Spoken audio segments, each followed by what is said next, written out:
Il rentra chez lui en s'attendant au pire. Au lieu de cela, il entendit quelque chose venant de la salle à manger qu'il n'avait jamais entendu auparavant. Le silence. Lorsqu'il entra, ses 4 fils turbulents étaient assis ensemble, se tenant la main, prêts à prier. Il se figea. En 3 ans, il n'avait jamais vu une chose pareille. Richard Jamais avait tout sauf ce qui comptait vraiment la paix dans sa propre maison. 46 ans, milliardaire bâtisseur d'un empire. Parti de rien, mais incapable de maîtriser 4 petits garçons. 3 ans plus tôt, sa femme était partie, simplement sortie par la porte, laissant un mot. « Je n'y arrive plus. » 4 bébés plus de mère et un père noyé dans un chagrin qu'il ne savait pas réparer. Finn, Liam, Logan et Lucas, maintenant âgés de 6 ans, en colère brisés, agressifs, envers quiconque s'approchait d'eux. 22 nounous en 7 mois. 22 professionnels qualifiés. Toutes avaient abandonné.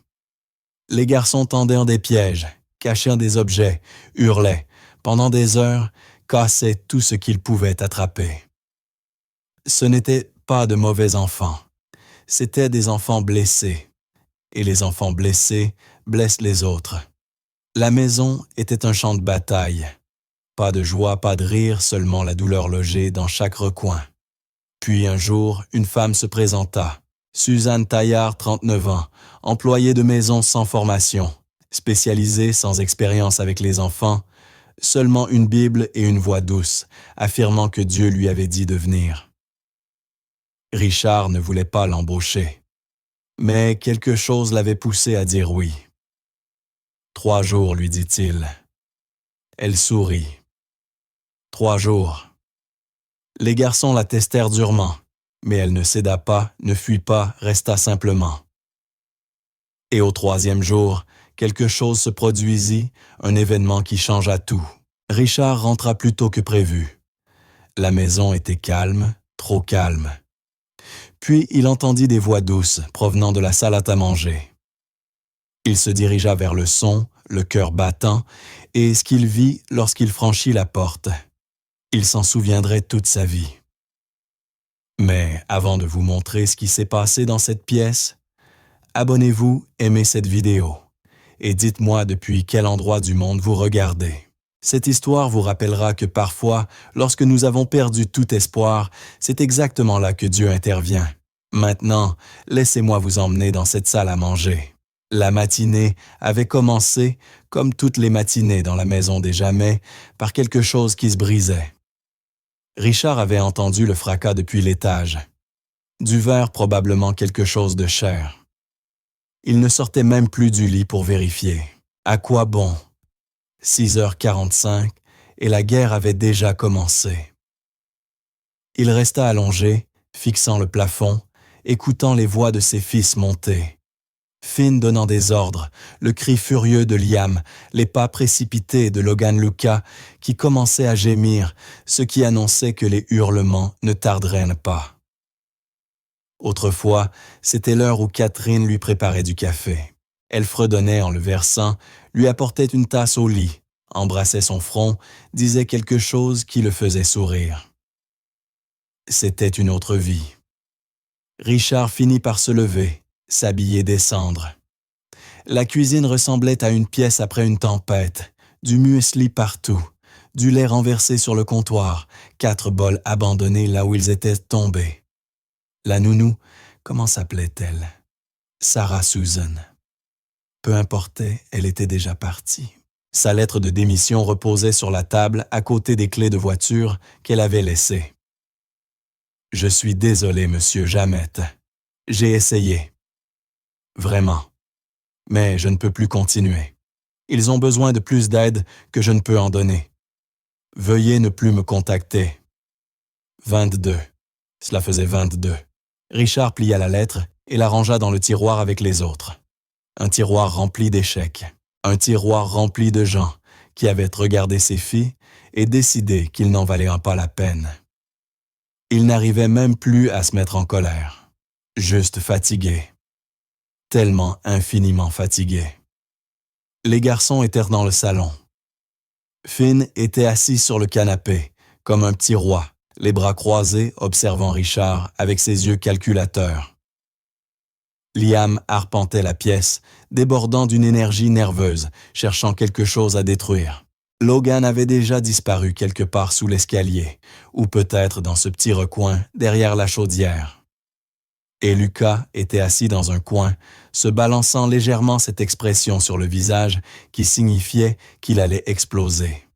« Elle est partie, n'est-ce pas ?» dit Finn. Pas une question, une affirmation. Richard hocha la tête. « Bien, dit Finn froidement. Elle était méchante de toute façon. Elle n'était pas méchante, Finn. Tu as mis une grenouille dans son lit. C'était juste une grenouille. Elle était encore vivante. » Finn haussa les épaules. Aucun remords. Aucune culpabilité. Juste ce regard vide qui terrifiait Richard plus que la colère. Voilà ce que ses fils étaient devenus, 4 petits garçons qui avaient appris que si vous faites du mal en premier, personne ne peut vous blesser quand il finit par partir. Le téléphone de Richard vibra. Une réunion dans 1 heure. Une autre visioconférence. Une autre journée à prétendre qu'il maîtrisait sa vie, alors que tout s'effondrait chez lui. Il regarda ses fils. Les regarda vraiment. Finn, 6 ans avec les yeux de Catherine et un cœur gelé. Liam avec la colère de Richard, et personne pour lui apprendre à la contrôler. Logan qui préférait se cacher plutôt que d'être vu, car être vu signifiait être abandonné un jour. Et Lucas le petit dernier qui pleurait, parce qu'il n'avait pas encore les mots pour dire sa douleur. Ils étaient si petits, si brisés, et il ne savait pas comment les réparer. « Je dois aller travailler, » dit Richard doucement. « Tu dois toujours aller travailler, » répliqua Liam. « Je sais, je suis désolé. Désolé ne sert à rien. » Richard sentit cette phrase le frapper de plein fouet parce que Liam avait raison. Désolé ne ferait pas revenir leur mère. Désolé ne transformerait pas cette maison en foyer. Désolé n'apprendrait pas à 4 petits garçons comment être aimés. Il les laissa là et prit la route de son bureau à Paris. Il passa ses appels, signa ses documents, joua le rôle de l'homme qui maîtrisait tout. Mais tout le long, il ne pensait qu'à ce tiroir, rempli de lettres de démission 22 femmes qui n'avaient pas pu supporter ses fils, 22 chances d'espoir mortes avant même de commencer. Quand il rentra ce soir-là, M. Bernard l'attendait dans le hall de l'hôtel particulier. L'homme semblait plus vieux que le matin même. « Monsieur, il faut que nous parlions. » Richard savait déjà. « Elle ne reviendra pas. Non, monsieur. Elle a assez parti pendant votre absence. Elle n'a même pas pris ses affaires. Elle est simplement partie. Bien sûr qu'elle l'a fait. » L'agence a appelé, continua Bernard prudemment. Ils ont une dernière personne, mais elle est atypique. Richard eut presque un rire amer. Atypique? C'est une jolie façon de dire désespéré. Qu'est-ce qui ne va pas chez elle? Rien, monsieur. Elle n'est simplement pas le genre de personne que nous embauchons d'habitude. Elle travaille comme employée de maison depuis des années. Pas de formation en garde d'enfants. Elle a entendu parler de votre situation dans son église et dit qu'elle s'est sentie appelée à aider. Appelée. Voilà encore ce mot. Comme si Dieu faisait maintenant des visites à domicile. Comment s'appelle-t-elle, Suzanne Taillard? Richard ferma les yeux. Il était tellement fatigué d'espérer, tellement fatigué d'essayer, tellement fatigué de voir ses fils détruire chaque personne qui franchissait cette porte.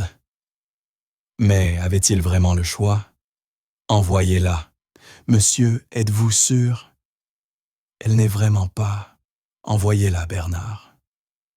Une de plus ou de moins. Ce soir-là, Richard se tenait dans sa chambre devant une vieille photo. Lui et Catherine, le jour de leur mariage, son sourire si éclatant qu'il en faisait presque mal son bras autour de sa taille, tous deux croyant à l'éternité. Il ne savait pas quand l'éternité s'était réduite à 3 ans. En bas, il entendait encore les garçons éveillés, remuant combattant cet ennemi invisible qui vivait en eux. Demain, un autre étranger franchirait cette porte. Une autre personne qui regarderait ses fils et finirait par décider qu'ils étaient trop. Richard reposa la photo et se prépara à dormir. Il ne priait plus, depuis longtemps. Mais cette nuit-là, fixant le plafond sombre, il murmura quelque chose qui ressemblait presque à une prière. « Si quelqu'un m'entend, s'il vous plaît, je ne sais plus quoi faire. » Dehors, la pluie recommença à tomber. Et quelque part de l'autre côté de la ville, une femme nommée Suzanne faisait sa valise, vérifiait sa Bible une dernière fois et se préparait à entrer dans une tempête pour laquelle elle se préparait depuis toute sa vie. Le mardi matin arriva gris et froid. Richard dormit à peine. Quand il réussit à s'assoupir, il rêva de Catherine, sortant par la porte encore et encore, chaque fois un peu plus loin, jusqu'à disparaître complètement. Il se leva, avant les garçons-filles du café, resta debout devant la fenêtre de la cuisine, à regarder le vide. L'agence avait confirmé la veille au soir, Suzanne Taillard arriverait à 9 heures. Richard regarda sa montre. 8h53. Encore 7 minutes avant qu'une nouvelle personne entre chez lui en pensant pouvoir sauver sa famille. 7 minutes avant que ses fils ne prouvent une fois de plus qu'ils avaient tort. Il entendit des pas derrière lui. Finn apparut dans l'embrasure de la porte, déjà habillé, les cheveux en bataille, les yeux vifs. « Il y en a une autre qui arrive aujourd'hui, n'est-ce pas? » Richard hocha la tête. « Celle-là, c'est quoi son histoire? » « Elle est différente. Elles sont toutes différentes, jusqu'à ce qu'elles soient pareilles. » Finn passa devant lui et attrapa une petite briquette de jus dans le frigo. « À ton avis, elle va tenir combien de temps? » « 2 jours, dit Finn. Finn.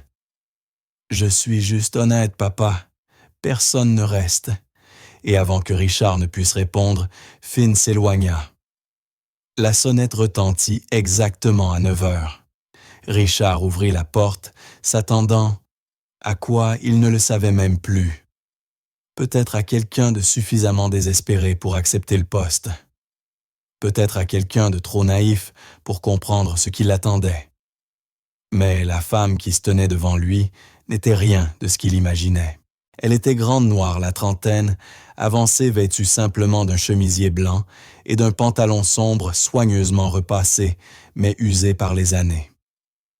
Elle portait un seul sac, un petit duffel fatigué par le temps, et une Bible dont la couverture se détachait à force d'avoir été lue. Mais c'est son visage qui le stoppa net. Elle ne souriait pas ce sourire faux trop brillant que la plupart des nounous affichaient. Elle n'essayait pas d'avoir l'air confiante, ni compétente, ni de jouer un rôle pour impressionner. Elle semblait simplement calme, comme si elle avait déjà fait la paix avec tout ce qui allait se passer. Monsieur Jamette.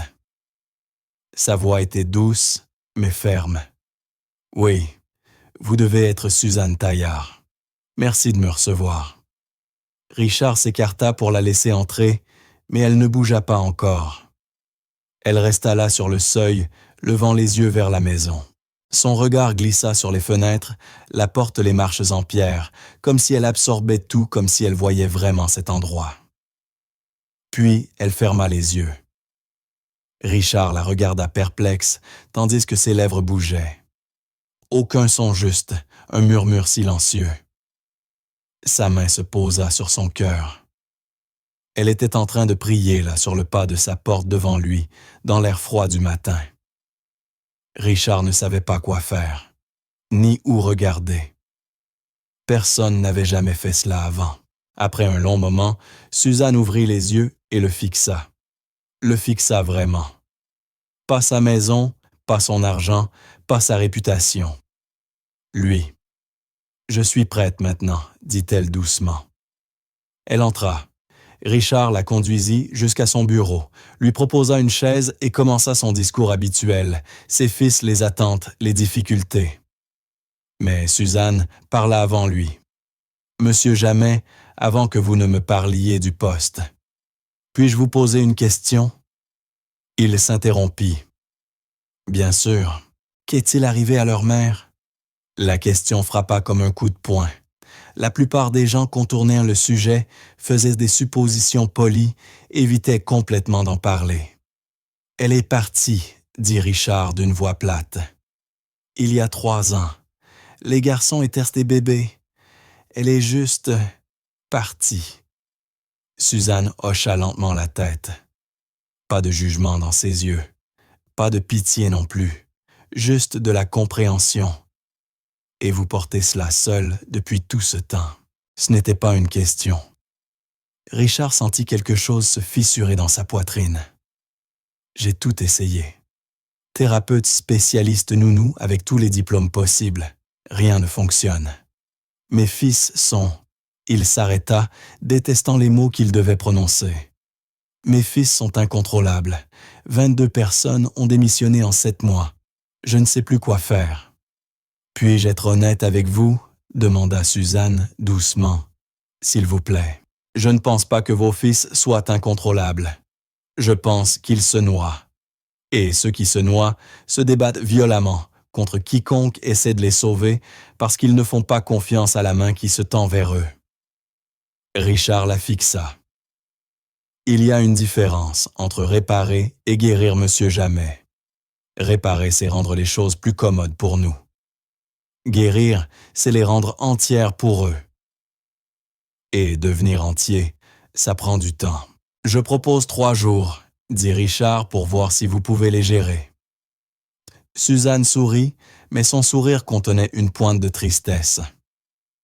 Je n'ai pas besoin de 3 jours pour savoir si je peux les gérer. J'ai besoin de 3 jours pour commencer à gagner leur confiance. Ce n'est pas la même chose. Avant que Richard ne puisse répondre, un fracas retentit à l'étage. Bruyant volontaire. Puis la voix de Liam Finn Logan apprit mon... Un autre crash. Lucas commença à hurler. Richard ferma les yeux. Les voilà. Je sais, dit Suzanne. Elle se leva, lissa son chemisier, attrapa sa Bible. On va les rencontrer. Vous ne voulez pas fuir d'abord. Elle planta sur lui ses yeux calmes et sûrs.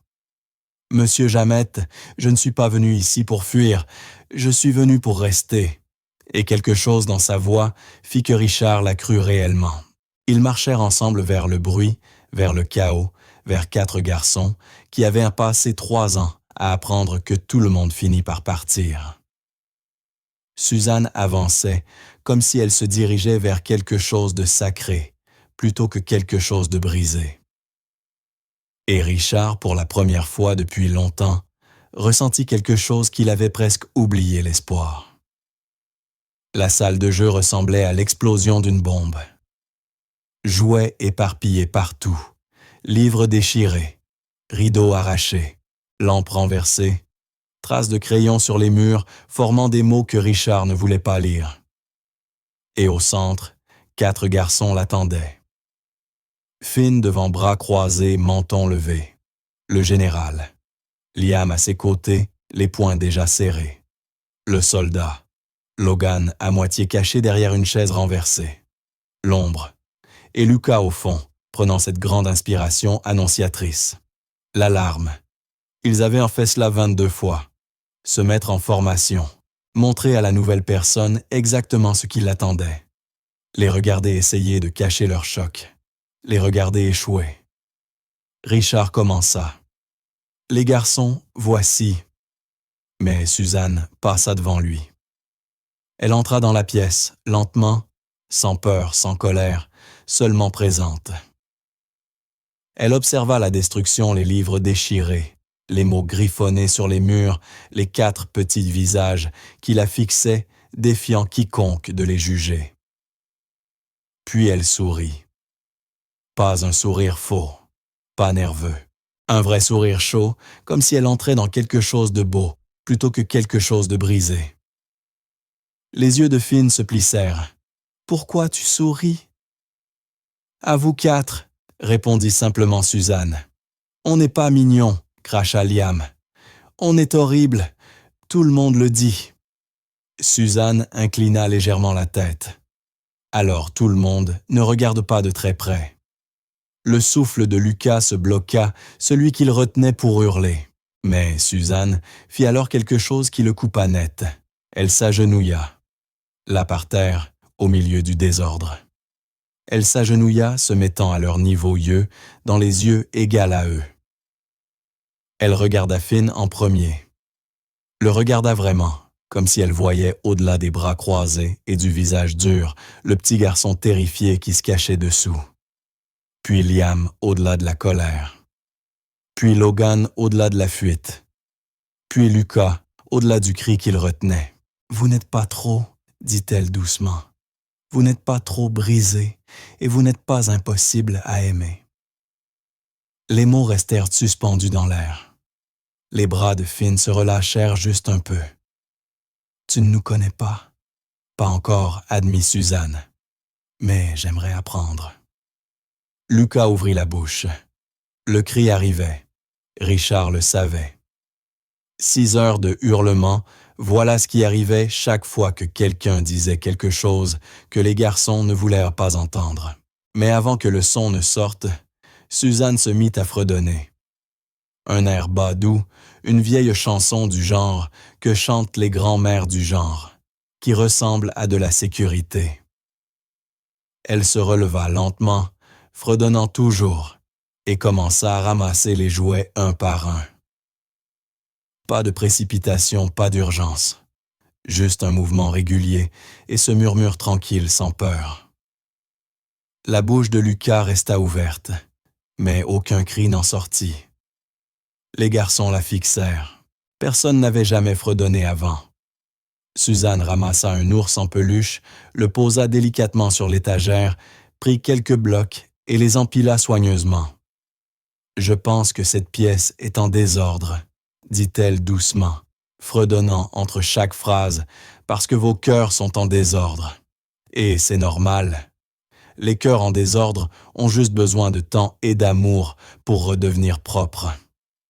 Les poings de Liam se desserrèrent légèrement.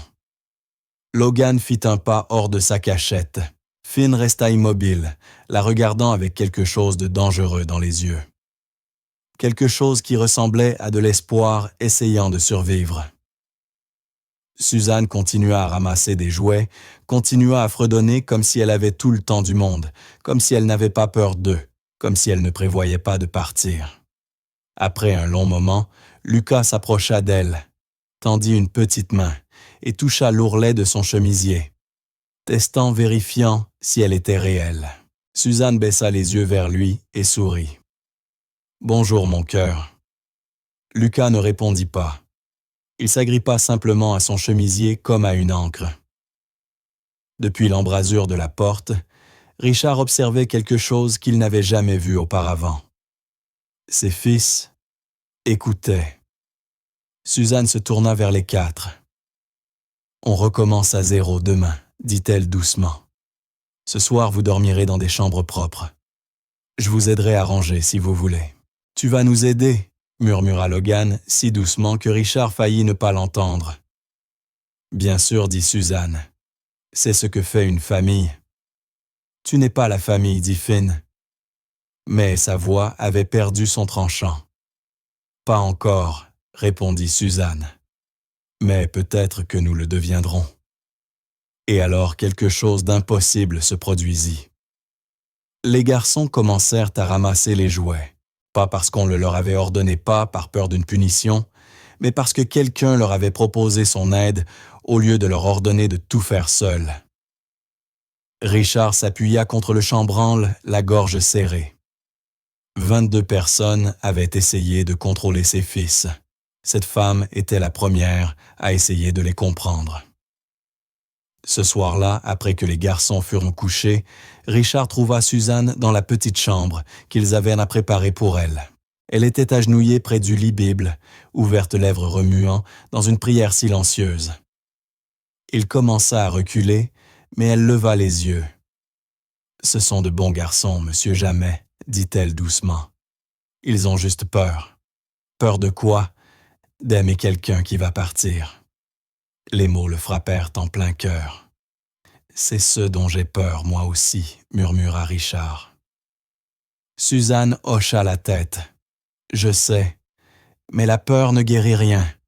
Seul l'amour le peut. Elle referma sa Bible et le regarda avec ses yeux calmes.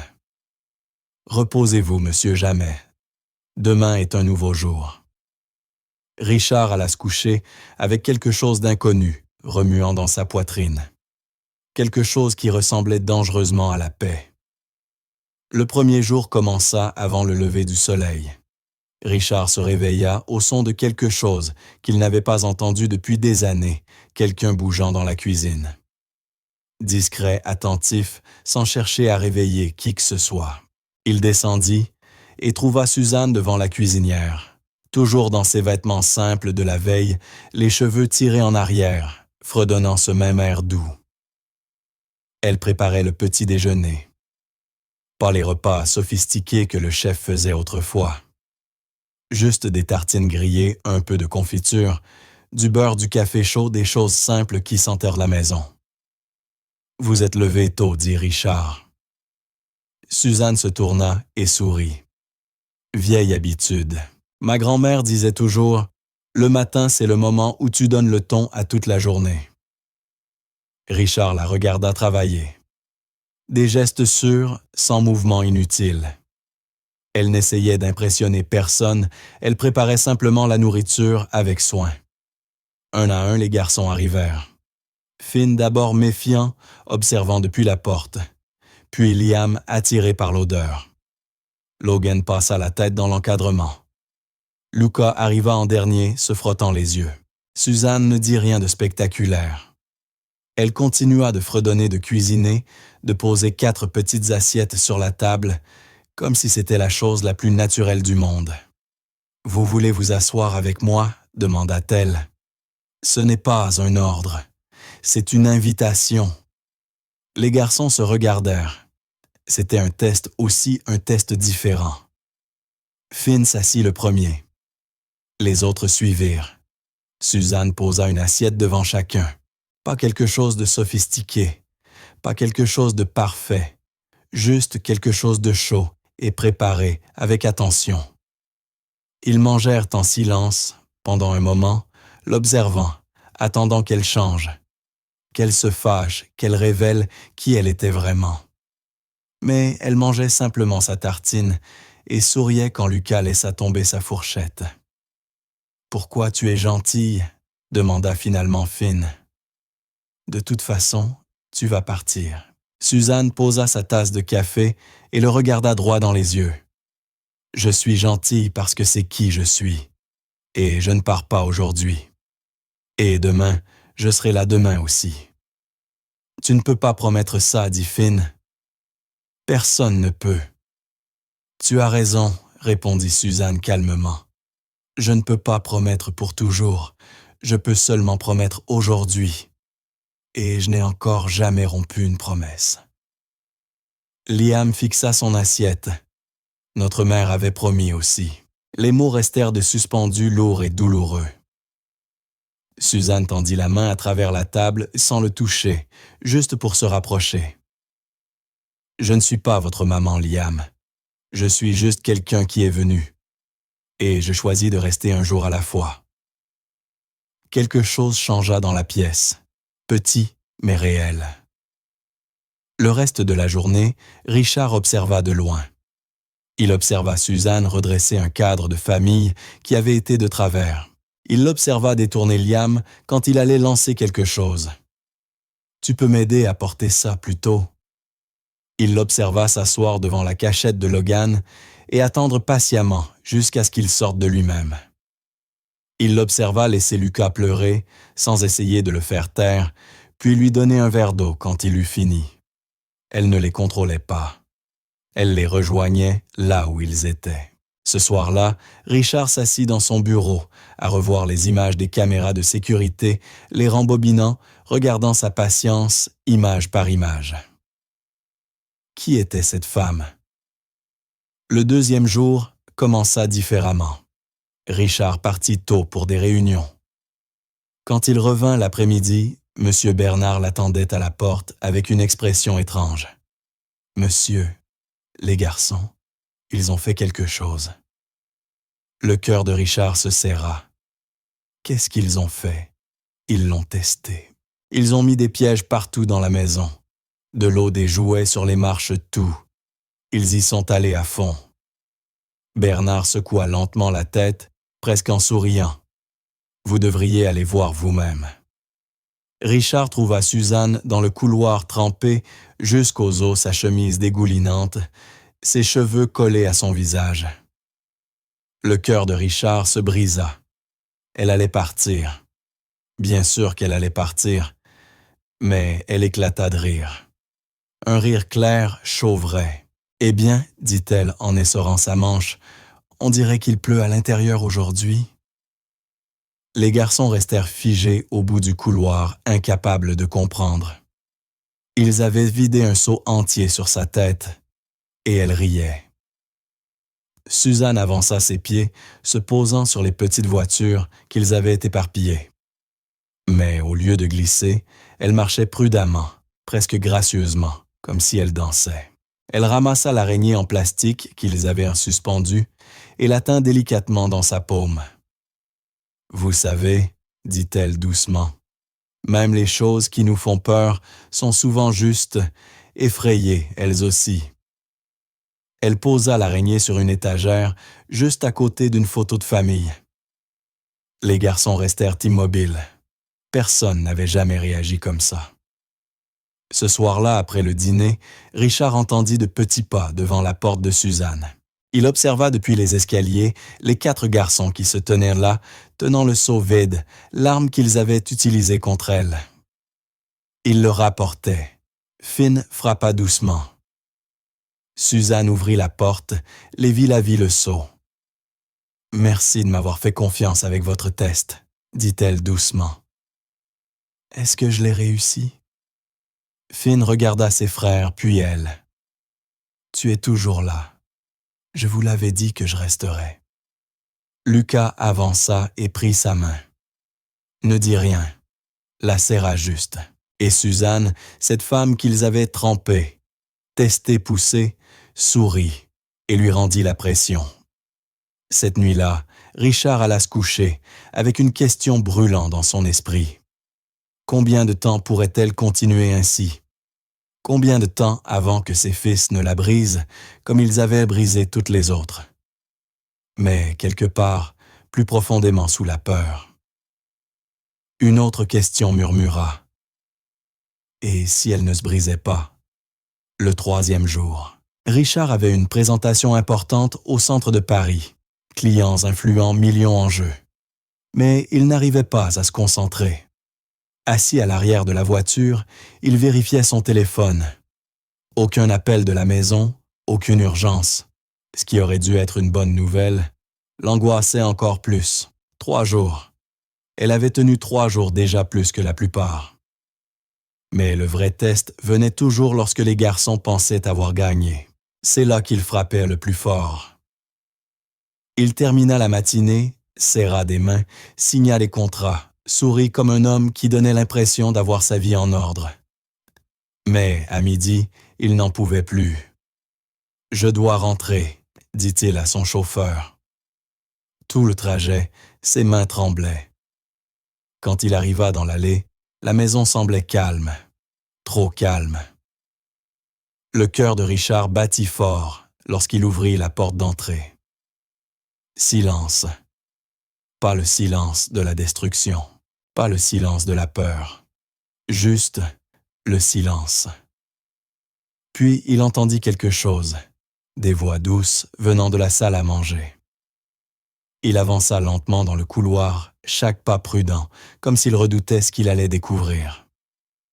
Lorsqu'il atteignit l'embrasure de la porte, il s'arrêta. Et ce qu'il vit fit céder quelque chose de profond en lui. Ses 4 fils étaient assis autour de la table de la salle à manger, pas en train de se battre, pas en train de crier, pas en train de tout détruire. Juste assis. Suzanne se tenait en bout de table. Elle avait préparé le déjeuner des choses simples, des sandwichs d'une soupe. Mais la table était dressée soigneusement, Les serviettes pliaient les verres, remplis d'eau, et les 4 garçons avaient la tête baissée, les mains jointes sur leurs genoux. La voix de Suzanne était douce claire. « Merci pour cette nourriture. Merci pour cette maison. Et merci pour ces 4 garçons qui apprennent qu'ils n'ont plus besoin d'avoir peur. » Richard ne pouvait pas bouger. Sa gorge se serra, sa vue se brouilla.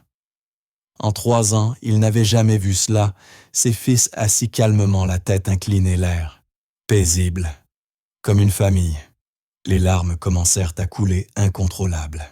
Suzanne continua sa voix stable et chaleureuse. « Merci parce que les choses brisées peuvent être réparées, parce que les cœurs en colère peuvent devenir tendres, parce que les enfants blessés peuvent réapprendre à faire confiance. » Lucas leva légèrement la tête et aperçut Richard. Papa, sa voix était petite inquiète. « Ça va ?» Richard tenta de répondre, mais aucun son ne sortit. Sa poitrine était trop serrée. Il tremblait, les larmes coulaient. Les 4 garçons le regardèrent maintenant, confus, peut-être un peu effrayés. Suzanne leva les yeux, croisa son regard, et en un instant, elle comprit tout ce qu'il ne pouvait pas dire. Elle lui adressa un sourire doux.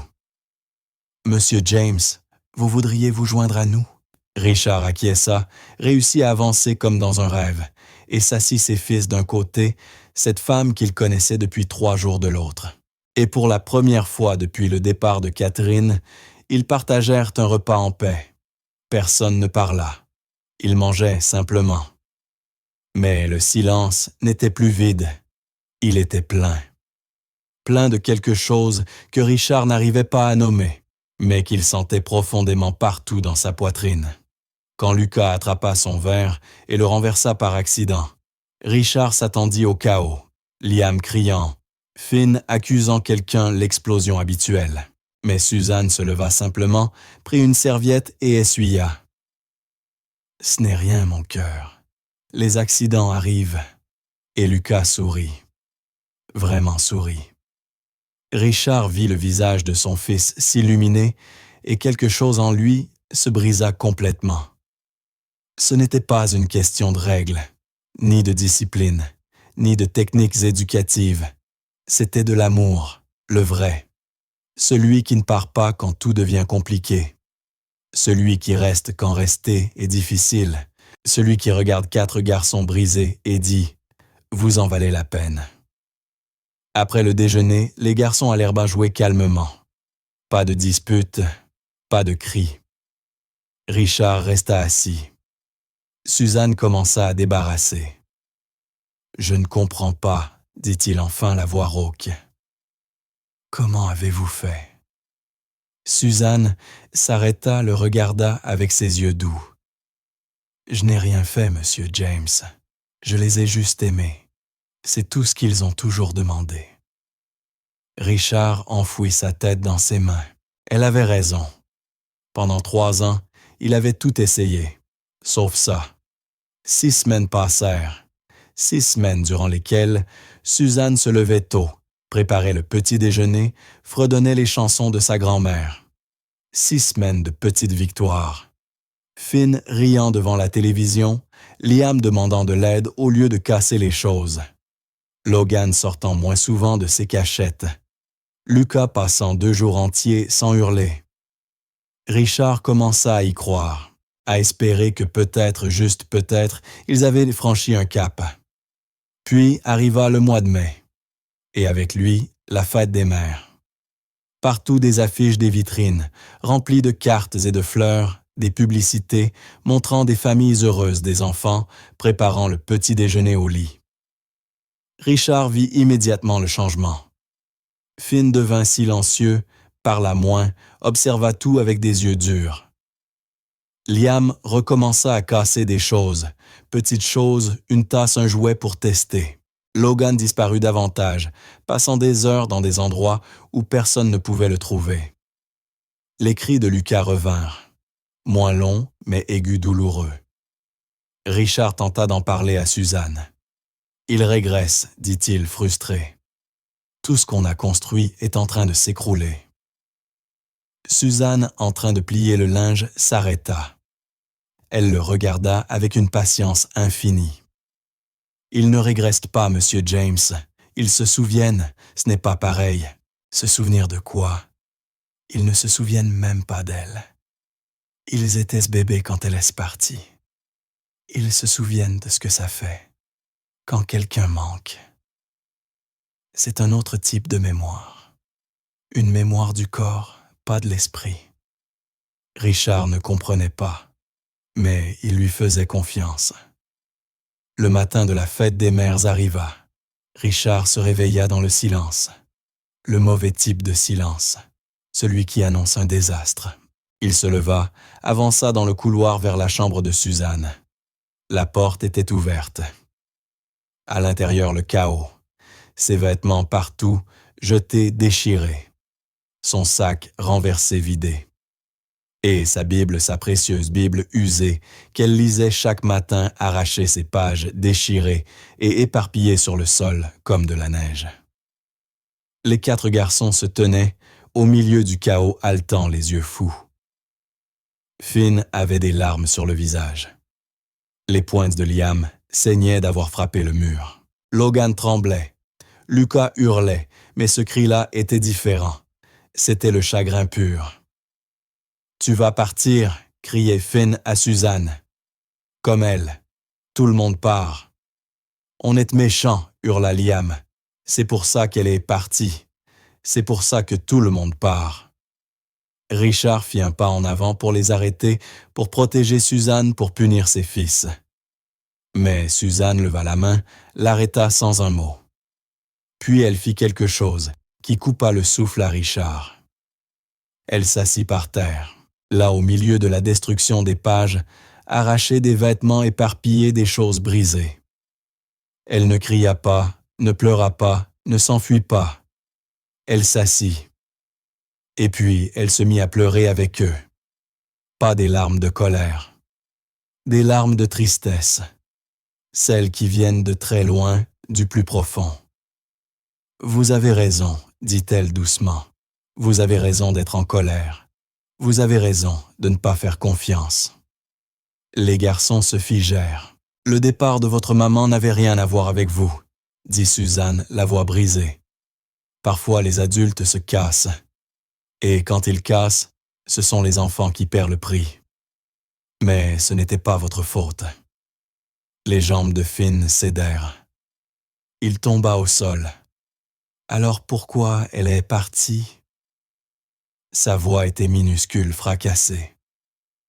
Pourquoi elle ne nous voulait pas? Suzanne tendit les bras et l'attira contre elle. Je ne sais pas, mon cœur, je ne sais pas. Mais son départ parle de sa douleur à elle, pas de votre valeur. Lucas rampa jusqu'à elle et grimpa sur ses genoux, toujours en pleurs. Puis Logan vint s'asseoir à côté d'elle. Puis Liam, ses poings ensanglantés, tremblant encore, s'effondra contre son épaule. Les 4 garçons pleuraient. Enfin, pour de vrai. Pas des cris, pas de la rage des pleurs d'enfants qui avaient tout gardé en eux trop longtemps. Suzanne les enveloppa de ses bras, autant qu'elle pouvait en contenir. « Je ne pars pas, » murmura-t-elle. « Pas aujourd'hui. Pas demain. Jamais.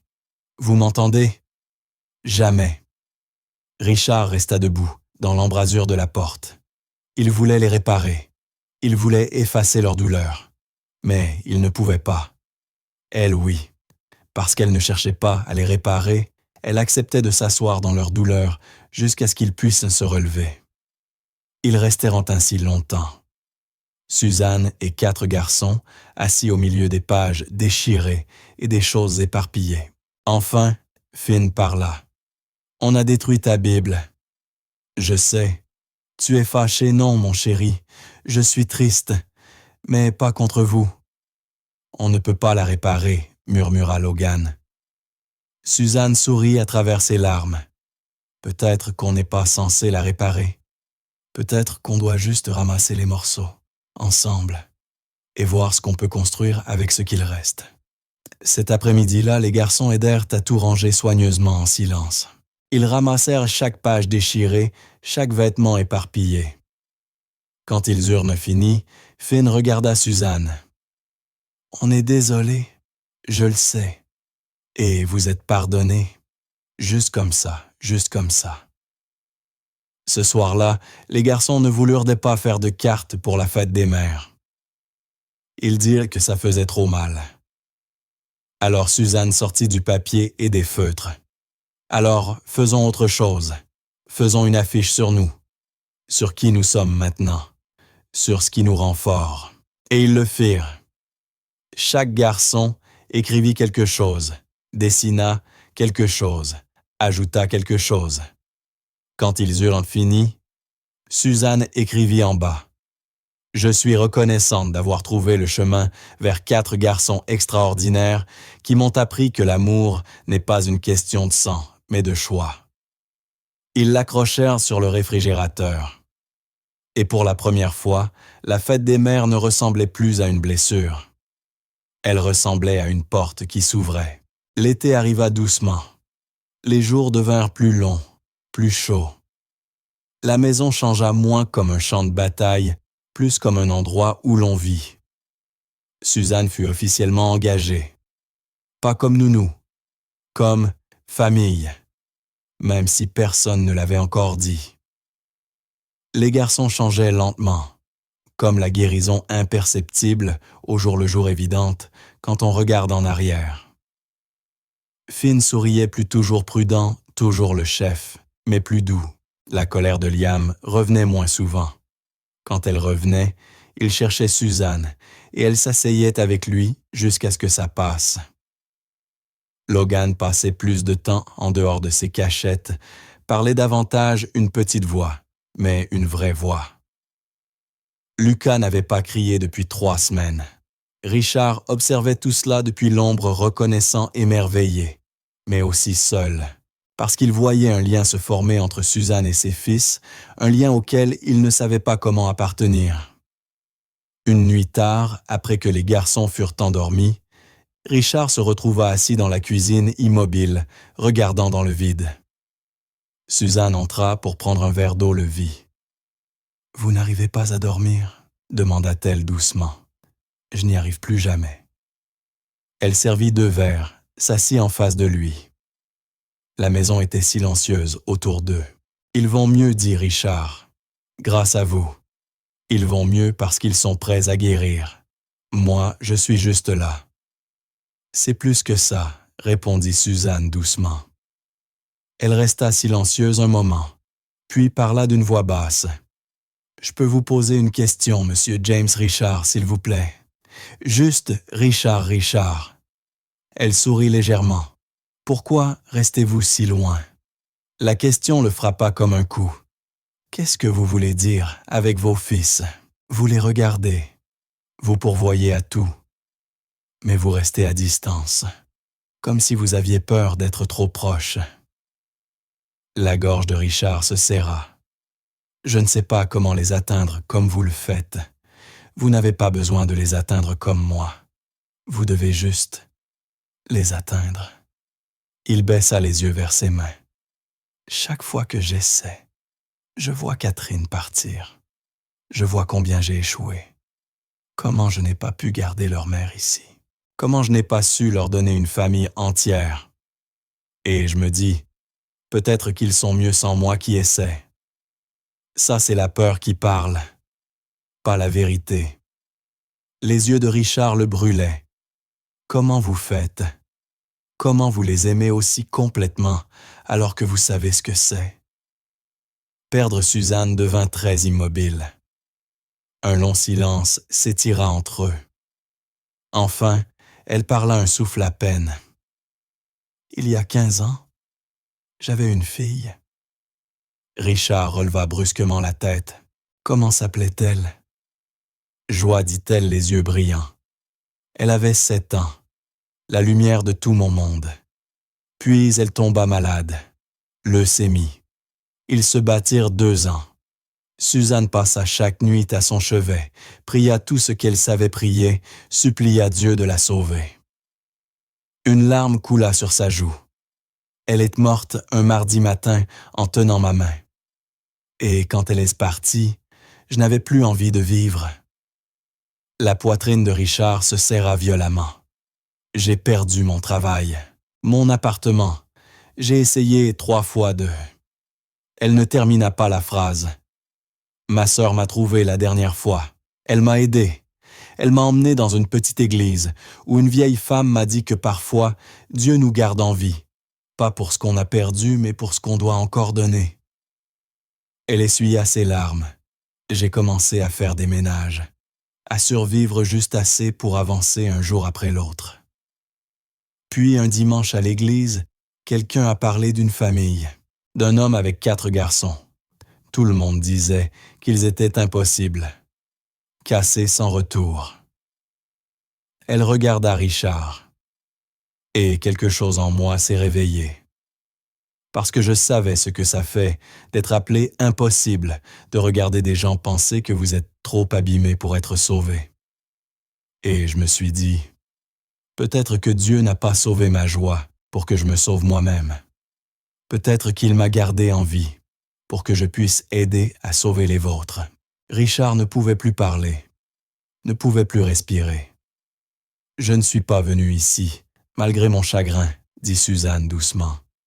Je suis venu à cause de lui, parce que je sais ce que c'est de tout perdre et de devoir décider si l'amour vaut encore le risque.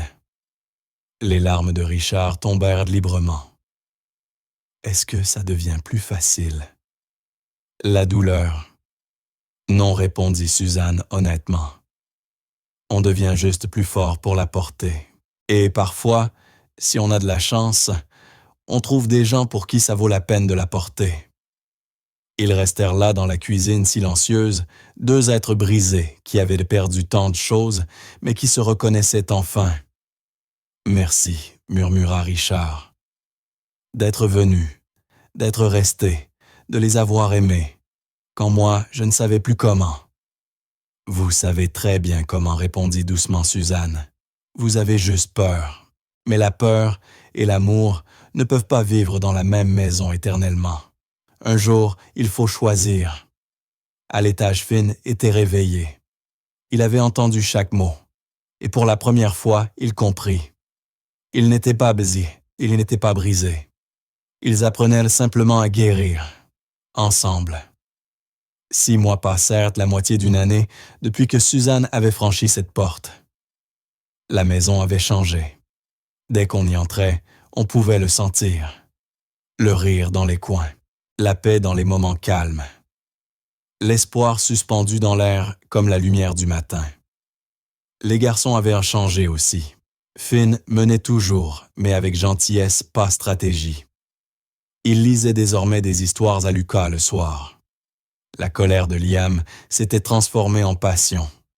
Il fabriquait des boîtes en bois, des petits jouets, des objets qu'il offrait avec fierté. Logan sortait de ses cachettes, parlait de ses rêves, disait qu'il voulait devenir pilote, voler haut mais toujours revenir à la maison.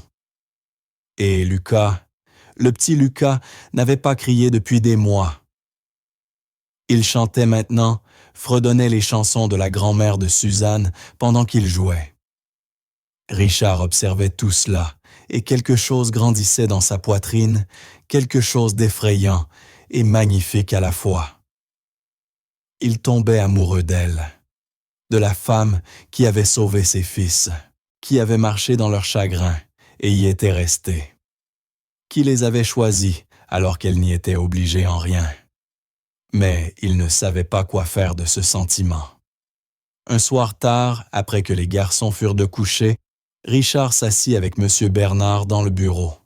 « Je dois lui demander de rester, » dit Richard doucement. « Pas comme employé, comme famille. » Bernard esquissa un sourire. « Il vous en aura fallu du temps, monsieur. Et si je gâche tout? Et si elle dit non?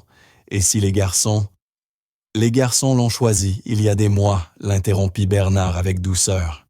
« C'est vous qui avez mis du temps à les rattraper. » Richard passa ses mains dans ses cheveux. « Je suis divorcé 2 fois. Dans ma tête, chaque jour. Le départ de Catherine a cassé quelque chose en moi, murmura Richard. Et si je ne suis pas assez, et si monsieur, répondit Bernard d'une voix ferme mais bienveillante, cette femme n'est pas venue pour assez. Elle est venue pour ce qui est vrai. Et le vrai, c'est désordonné, effrayant, imparfait. Mais c'est aussi authentique. Et votre famille a besoin de vérité. Richard hocha lentement la tête. Parlez d'abord à vos fils, suggéra Bernard. Ils méritent de faire partie de cette décision. Le lendemain matin, Richard fit des crêpes légèrement brûlées, mais il avait essayé. Il appela les garçons dans la cuisine. Les 4 s'assirent intrigués. « Les garçons, je dois vous parler de quelque chose d'important. » Les yeux de Finn se serrèrent. C'est à propos de Suzanne. Le cœur de Richard fit un bond. « Comment vous? »« Papa, on n'est pas aveugle, » dit Finn avec presque un sourire. Richard inspira profondément. « Je veux lui demander de rester pour toujours. Pas comme quelqu'un qui travaille ici. Comme une partie de notre famille. Mais je dois savoir ce que vous en pensez d'abord. » Silence. Puis Liam parla. « Comme l'épouser. » « Si elle disait oui, » précisa Richard, « mais seulement si vous 4 êtes d'accord. » Logan regarda ses frères. « On peut parler. » Juste nous, Richard acquiesça.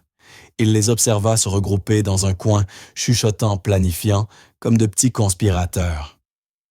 Son cœur battait à tout rompre. Tout dépendait de ce moment. Enfin, ils revinrent. Finn se plaça devant le chef, mais avec des yeux doux. « Papa, on a déjà décidé. » « Décidé quoi? » « On la garde. » Finn sourit. Un vrai sourire. « On a décidé ça il y a des mois. On attendait juste que tu le comprennes. » Un rire étranglé s'échappa de Richard, moitié sanglot. « Vous êtes sérieux, elle nous a choisis, » dit Lucas tout doucement, même si elle n'était pas obligée. Ça fait d'elle plus notre maman que celle qui est partie. La vision de Richard se brouilla. Liam avança. Elle est restée pendant nos pires jours. Elle s'est assise par terre avec nous quand on était odieux. Elle n'est pas partie quand on a déchiré sa Bible. Si ça, c'est pas une maman, je sais pas ce que c'est. Logan hocha la tête. On veut qu'elle reste pour toujours. On veut être une vraie famille. Richard les serra tous les 4 contre lui, fort très fort. D'accord, murmura-t-il. D'accord. Alors, faisons ça bien. Il faut qu'elle sache à quel point elle compte pour nous. Les visages des garçons s'illuminèrent. « On peut t'aider à préparer ?» demanda Finn. « J'ai besoin de vous » répondit Richard. « C'est pour nous tous. » Ils passèrent l'après-midi à élaborer un plan. Les garçons avaient des idées bonnes profondes. « Rien de trop chic » dit Finn. « Suzanne n'aime pas ça. » Le jardin propose à Liam, là où on a planté ensemble. « On cuisine son repas préféré » ajouta Logan. « Et moi je lui donne les fleurs qu'on a fait pousser » dit Lucas timidement. « Celles qu'on a soignées. » Richard les regarda. 4 garçons, qui 6 mois plus tôt étaient brisés. Maintenant en train de préparer comment montrer leur amour à celle qui leur avait appris ce que l'amour voulait dire. « Quand » demanda Richard. « Samedi » décida Finn. « Ce samedi. » Avant qu'on perde courage. Toute la semaine, ils préparèrent en secret.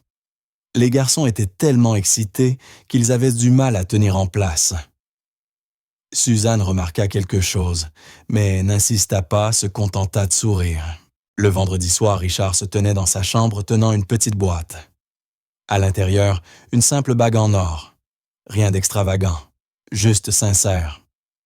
Sur l'anneau, 5 petites pierres, une pour chacun d'eux.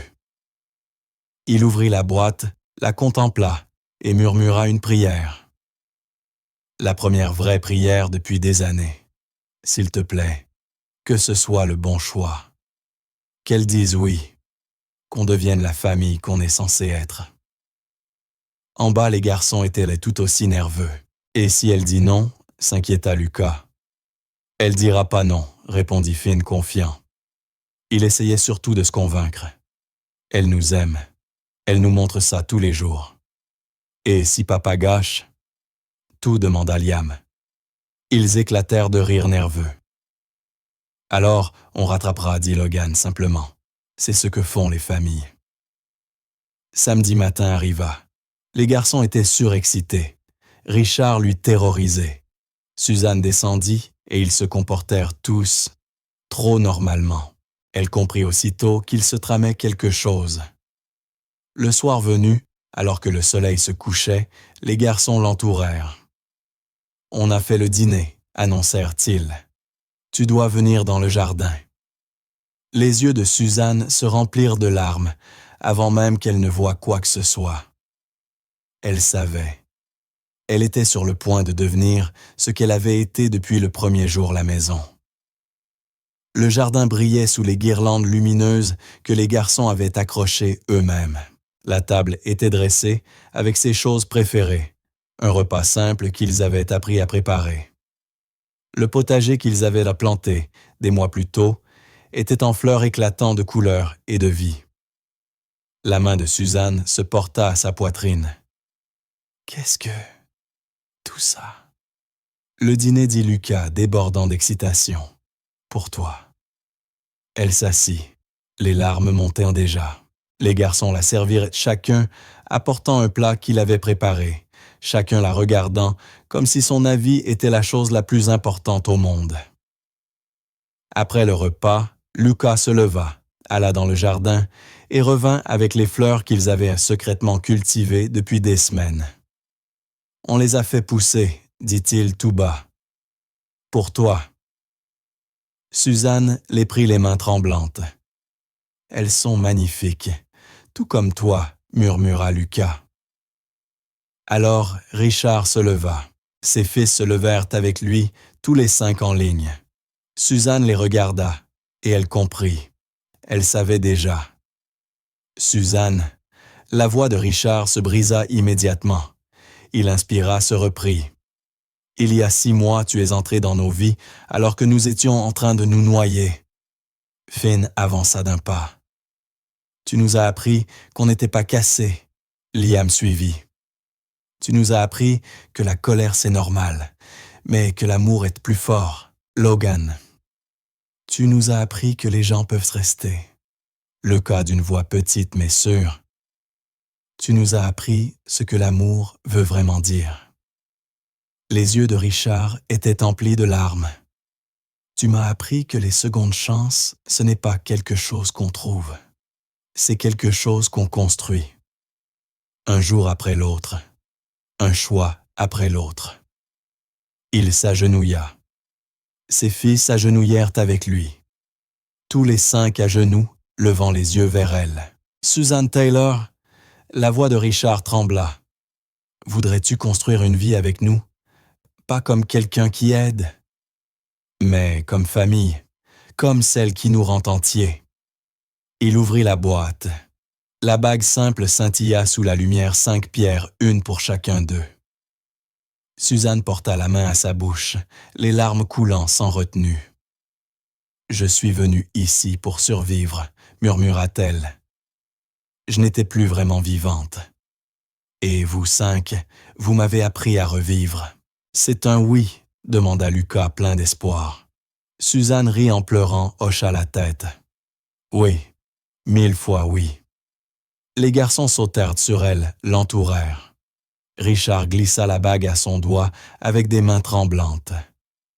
Et là, dans ce jardin entouré de fleurs de lumière et d'amour, ils devinrent ce qu'ils avaient toujours été, destinés à être une famille. 1 an plus tard, dans le même jardin, un photographe installait son matériel. « Allez les garçons !» Un joli sourire, dit-il, en riant. Les 4 garçons se tenaient ensemble, en chemises assorties qu'ils avaient eux-mêmes choisies. Suzanne était assise devant, dans une robe simple rayonnante. Richard derrière elle, une main posée sur son épaule. Dans les bras de Suzanne, une petite fille de 2 mois, cheveux sombres, paisibles. « Comment s'appelle-t-elle » demanda le photographe. Joie, répondit doucement Suzanne. Joie Catherine James. Richard serra l'épaule de sa femme. Ils en avaient reparlé, des mois durant, nommé leur fille d'après l'enfant que Suzanne avait perdu, et la femme qui était partie, non pour oublier la douleur, mais pour honorer l'idée que de ce qui est brisé peut naître quelque chose de beau. « Allez, dites fromage », appela le photographe. Lucas sourit largement. « Dites famille ». Ils éclatèrent tous de rire. Le déclic retentit. Cette photo serait accrochée dans l'entrée, exactement là où se trouvait autrefois le portrait de Catherine.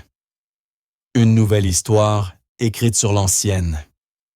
Plus tard ce soir-là, après que Joie se fut endormie et que les garçons furent couchés, Richard et Suzanne s'assirent sur la balançoire du porche. La nuit était douce, silencieuse, pleine de paix. « Tu crois qu'il regarde ?» demanda Richard doucement. « Joie, ta fille, et Catherine. » Suzanne resta silencieuse un instant. « Je crois que les cœurs brisés font le sol le plus fertile. Et regarde ce que nous avons fait pousser. » De l'intérieur, on entendit les garçons rire de quelque chose. La voix de Finn, puis celle de Liam, de Logan, de Lucas. 4 voix qui autrefois ne portaient que la douleur. Maintenant, portaient la joie. Suzanne posa sa tête sur l'épaule de Richard. « Tu sais ce que j'ai appris? Quoi, l'amour ne dépend pas d'où l'on commence, ni de qui est parti, ni de qui est resté, ni de qui a tout réussi du premier coup. » Elle leva les yeux vers lui. « L'amour, c'est une décision. Chaque jour, même quand c'est difficile, surtout quand c'est difficile. » Richard embrassa son front. « Je te choisis. Chaque jour. Pour toujours. Et moi je vous choisis tous les 5. » À l'intérieur, la petite Joie fit un petit bruit, pas un pleur, juste une façon de dire « je suis là ». Suzanne sourit. « Je vais aller la voir. Je viens avec toi. » Ils rentrèrent ensemble dans la maison qui avait autrefois été un tombeau et qui était maintenant un foyer. Une maison où 4 garçons qui se croyaient impossibles à aimer avaient appris qu'ils étaient exactement assez entiers.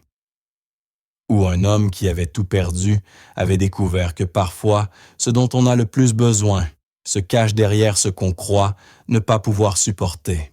Où une femme qui avait enterré sa fille avait appris que les cœurs peuvent contenir plus d'un amour. Une maison où une famille n'était pas née, elle avait été choisie. Et les plus belles choses de la vie sont parfois celles qu'on construit à partir des morceaux de ce qui nous a brisés. Cette nuit-là, la maison des James était pleine. Pleine de rire, pleine de paix, pleine de secondes chances et de nouveaux débuts. Pleine de l'amour que seul Dieu peut faire pousser dans les ruines. Et veillant sur tout cela quelque part, entre le ciel et la terre, 2 femmes souriaient, l'une qui était partie, l'autre qui était rentrée. Toutes 2 sachant que parfois, le plus grand cadeau qu'on laisse, c'est l'espace pour que l'amour puisse pousser. La lumière du porche resta allumée. La maison respira calmement. Et 5 cœurs autrefois brisés apprirent enfin ce que cela voulait dire d'être entier. Pas parfait, juste aimé. Et c'était assez. C'était tout.